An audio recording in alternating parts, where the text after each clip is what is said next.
आजकल एक केंद्रीय नेता है जो दिल्ली से आते हैं और हमारे बिहार को, मेरे बिहार को अपराध का गढ़ बताते हैं। वो एक ऐसे दल के नेता हैं जिनकी पार्टी लंबे समय तक बिहार में सत्ता में थी। चिराग पासवान के लिए ना कोई पद मायने रखता है, ना ही किसी तरीके का सत्ता मायने रखता है। पासवान जिएगा तो आपके लिए, मरूंगा तो भी आपके। मंच की अध्यक्षता करे राजेश्वर पासवान जी, संचालन कर रहे श्री विजय सिंह जी, मौजूद यहाँ पर परशुराम पासवान जी, मौजूद यहाँ पर श्री अखिलेश सिंह जी जो कि जिला अध्यक्ष बक्सर हैं, मौजूद चंद्रभूषण सिंह जी जिला अध्यक्ष औरंगाबाद, मौजूद चंदन यादव जी। आजकल एक केंद्रीय नेता है जो दिल्ली से आते हैं और हमारे बिहार को, मेरे बिहार को अपराध का गढ़ बताते हैं, अपराध का कैपिटल बताते हैं। जरा पूछिएगा उन नेता से, क्योंकि चुनाव के वक्त भी वो आप लोगों के बीच आएंगे। वो एक ऐसे दल के नेता हैं जिनकी पार्टी लंबे समय तक बिहार में सत्ता में थी। बिहार तो बिहार, केंद्र में लंबे समय तक सत्ता में थी।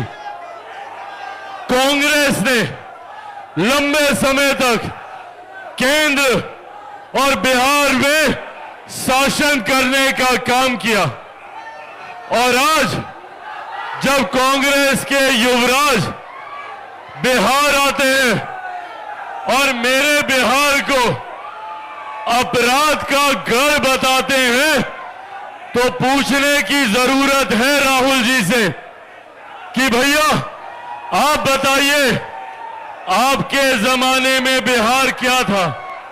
हम लोग जब जंगल राज की बात करते हैं तो जंगल राज में सिर्फ लालू जी का 15 साल का शासन नहीं था। जंगल राज के वक्त कांग्रेस का भी शासन उसमें समाहित था। कांग्रेस ने कर्पूरी ठाकुर जी की सरकार को हटाकर अपना जंगल राज लाने का काम किया। 77 में जब कर्पूरी ठाकुर जी एक बार फिर बिहार के मुख्यमंत्री बने और जनता की सरकार आई, तो कांग्रेस ने 80 के दशक में उनको सत्ता से बाहर कर अपना मुख्यमंत्री बनाने का काम किया। और जो लोग उस दशक के, उस पीढ़ी के यहाँ पे मौजूद हैं, उन लोगों को याद होगा, और ये मौजूदा पीढ़ी के लिए जानना जरूरी है, ये मौजूदा पीढ़ी के लिए जानना जरूरी है कि 80 के उस दशक में जब कांग्रेस की सरकार थी तो हमारे प्रदेश में एक से एक बड़े नरसंहार हुए। एक के बाद एक दलितों, पिछड़ों को चिन्हित कर गोलियों से भूनने का काम किया। बिहार में अपराध और अपराधियों को बल देने के लिए अगर कोई जिम्मेदार है तो वो कांग्रेस और राजद की सरकार रही।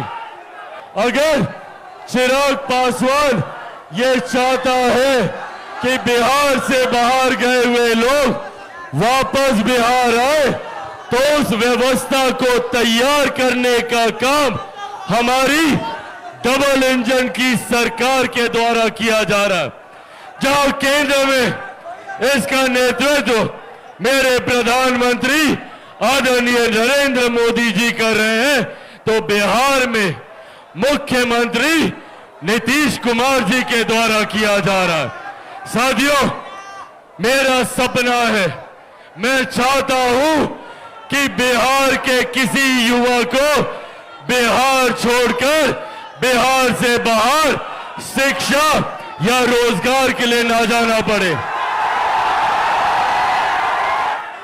चिराग पासवान के लिए ना कोई पद मायने रखता है, ना ही किसी तरीके का सत्ता मायने रखती है।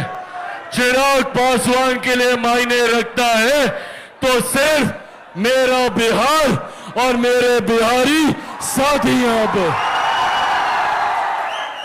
मैं जिस लक्ष्य के साथ चला हूं, बिहार को विकसित राज्य बनाने का लक्ष्य, उसमें चिराग पासवान अकेला कुछ नहीं कर सकता। चिराग पासवान को जरूरत है आप सबके साथ की, आप सबके सहयोग की।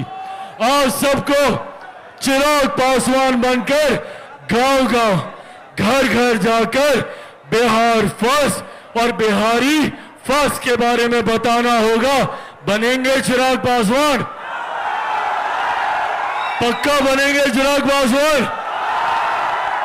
ऐसे नहीं, दोनों हाथ उठाकर बताइए, बनेंगे चिराग पासवान? बनेंगे चिराग पासवान? बनेंगे चिराग पासवान? बनेंगे चिराग पासवान?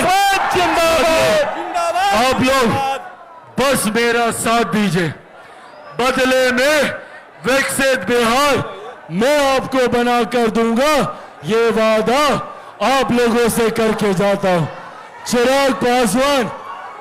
चिराग पासवान की रगों में जब तक खून की एक बूंद भी बाकी है, मेरे दिल में एक सांस भी बाकी है, तब तक चिराग पासवान जिएगा तो आपके लिए, मरूंगा तो भी आपके लिए। एक बार फिर से शाहबाद की इस धरती से मैं आप सबको इस प्यार और स्नेह के लिए आपका नमन करता हूं। ये बापू वीर कुंवर सिंह की धरती है, जिन्होंने देश की आजादी के लिए बिना उम्र को सीमा बनाए रणभूमि में उतरने का काम किया था।